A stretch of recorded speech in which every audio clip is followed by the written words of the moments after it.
Fala galera, maravilha? Eu sou Bob Nascimento, consultor financeiro, e no vídeo de hoje eu estou regravando o vídeo de fundos imobiliários, muito mais completo. Fica nesse vídeo porque vai te agregar.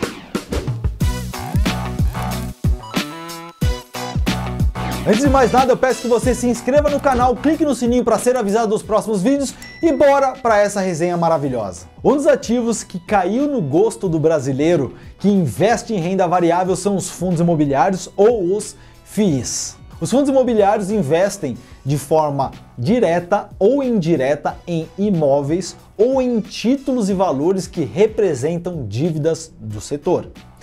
Quando você investe em fundos imobiliários, você se expõe no setor imobiliário com pouco dinheiro, já que uma cota de fundo imobiliário pode custar muito menos do que R$100. Então, de bate-pronto, eu quero deixar algumas vantagens dos fundos imobiliários frente à compra de um imóvel. Então, bora lá.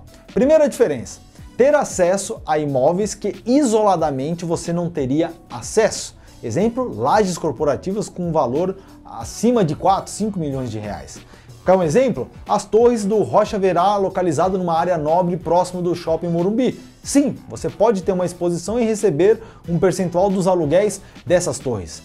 Outro ponto: ter ganho de capital em cima das cotas. Sim, as cotas podem se valorizar no médio e longo prazo e você ter esse ganho de capital. Outra característica é receber os dividendos de forma mensal, como uma renda. É comum que do dia 10 até o dia 20 de cada mês caiam esses dividendos na sua conta.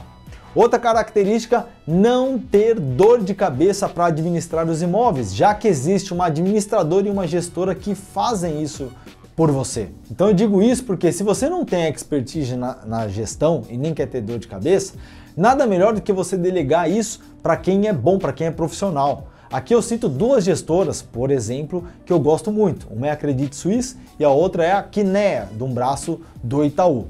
Outra característica: isenção de IR em cima dos dividendos recebidos. Caso você alugue um imóvel, por exemplo, e esteja na alíquota máxima de IR, sabe quanto você paga hoje? Ou deveria pagar? 27,5% de imposto de renda. Entenda que os FIIs são obrigados por lei a distribuir pelo menos 95% do lucro líquido recebido a cada 6 meses. Bob, mas você não falou que é todo mês? Sim, de forma mensal é o que ocorre, entenda que é uma prática do mercado, mas por lei são a cada 6 meses. Fato interessante é que os FIIs não podem se alavancar e tomar dívida, então só isto acaba diminuindo o risco dos FIIs se compararmos com as ações. Uma dúvida de muita gente: como os meus rendimentos podem ser afetados? Basicamente por dois grandes motivos. Primeiro, vacância dos imóveis. Segundo, inadimplência do inquilino. Mas calma, eu vou dividir com você uma estratégia para você diminuir esse risco de inadimplência e de vacância nos fundos imobiliários, que é uma estratégia que eu aplico na minha carteira de investimentos. Agora, eu quero classificar os fundos imobiliários quanto à estratégia que tomam, o tipo de ativo e o que tem ali dentro do FII. No aspecto da estratégia, primeiro, desenvolvimento. São FIIs que investem na incorporação e na construção de imóveis. Podem visar a venda como a renda no futuro. Porém, em geral, este fundo imobiliário ele visa um ganho de capital, pois, como eu disse, se está no processo de construção e distribuição, pode ser irregular. Não é o que eu recomendo para viver de renda. Outra classificação com relação à estratégia é o de renda, ou seja, compram imóveis construídos e visam ganhar com a locação. Este é o indicado para pessoas que desejam receber renda passiva. Aqui, os fundos de papel, eles também entram nessa classificação. Calma, que se você não sabe o que é fundo de papel, eu já vou explicar.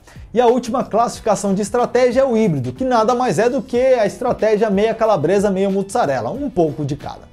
Agora eu quero também apresentar o tipo de ativo. Fica no vídeo porque esse é o vídeo mais completo que você vai encontrar hoje na internet sobre fundos imobiliários. Então vamos lá. Primeiro, tijolo são os imóveis em si. São galpões logísticos, prédios comerciais, lajes corporativas e shoppings são os mais comuns. Dando sequência, o de papel. O de papel basicamente ele investe em certificados de recebíveis imobiliários, debêntures e também em letras de crédito imobiliário. E claro que aqui também tem o híbrido, que é meia calabresa, meio mussarela, pode ter um pouco de cada uma das estratégias. E também tem os chamados FOFs. Caso você não saiba, o BCFF, talvez seja o mais famoso, são os Fund of Funds, fundos de fundos, compram cotas de outros fundos imobiliários.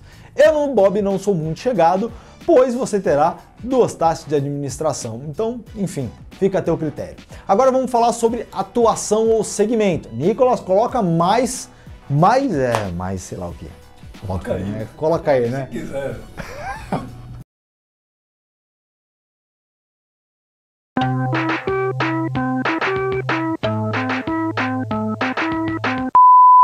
Agora falamos sobre atuação ou segmento. Nicolas, vai colocando tudo na tela, porque senão a galera se perde, mano. Primeiro, lajes corporativas. São escritórios de alto e médio padrão, que na maioria dos casos estão em São Paulo e Rio de Janeiro. E aqui eu deixo 2 exemplos, que é o HGRE e o HGPO11. São 2 exemplos. Outro tipo é o de shopping center. De shopping, como o nome mesmo diz, são fundos imobiliários especializados em shopping centers localizados no Brasil inteiro, em diferentes regiões, onde o aluguel do lojista é o rendimento mensal. A pandemia, é claro, foi um dos FIIs que mais sofreram. Aqui eu deixo exemplo, vou deixar 3 aqui, inclusive para estudo: HGBS 11, VISC 11 e XPML 11. Chegando agora nos de galpões logísticos, o segmento que menos sofreu na pandemia devido aos inquilinos que ali estão e os contratos de longo prazo. Caso você não saiba, galpões logísticos e centros de distribuição, eles estocam produtos de empresas do e-commerce.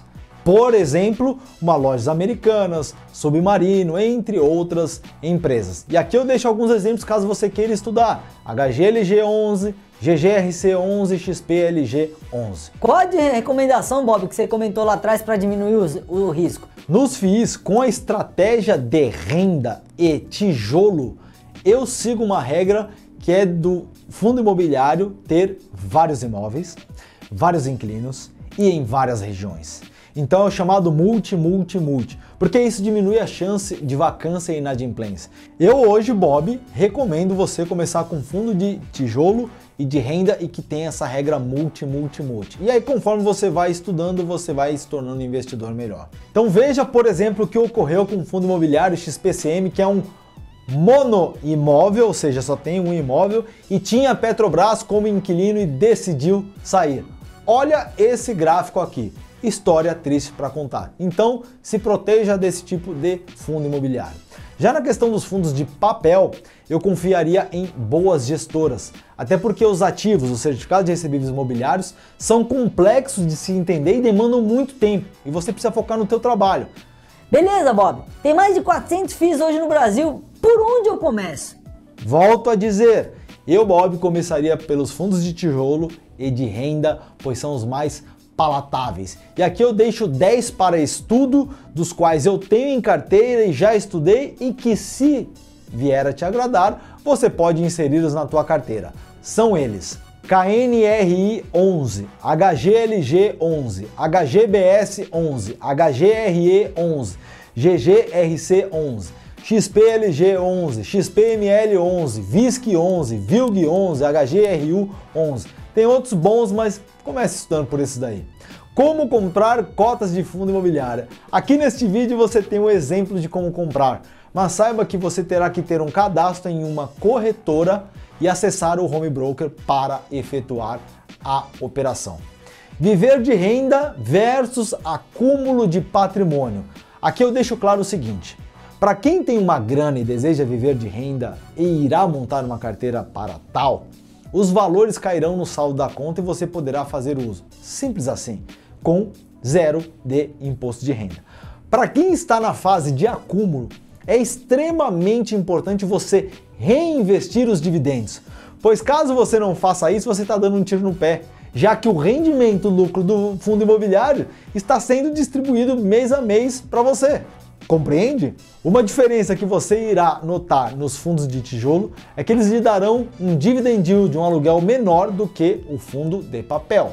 porém tendem, no médio e longo prazo, ter uma correção de cota superior aos fundos de papel. Isto deve-se a uma correção dos imóveis que são de propriedade do fundo de tijolo. Então, exemplo, o HGLG detém parte dos galpões logísticos. No Canip, ele não detém parte dos imóveis, ele tem uma provisão de aluguéis a serem recebidos. Compreende a diferença? Então eu soltei uma porrada de informação aqui na tua cabeça. Espero que tenha ficado de forma agradável de você digerir. Eu diria que este vídeo é completo porque o que você precisa para iniciar está aqui neste vídeo. E claro, me ajude a ajudar mais pessoas. Distribua este vídeo no grupo de família, de amigos ou pessoas que tenham interesse ou curiosidade a respeito desse tipo de ativo. Me siga também no Instagram. Se ficou alguma dúvida ou algo que você queira comentar, deixe aqui e nos vemos no próximo vídeo. Um abraço!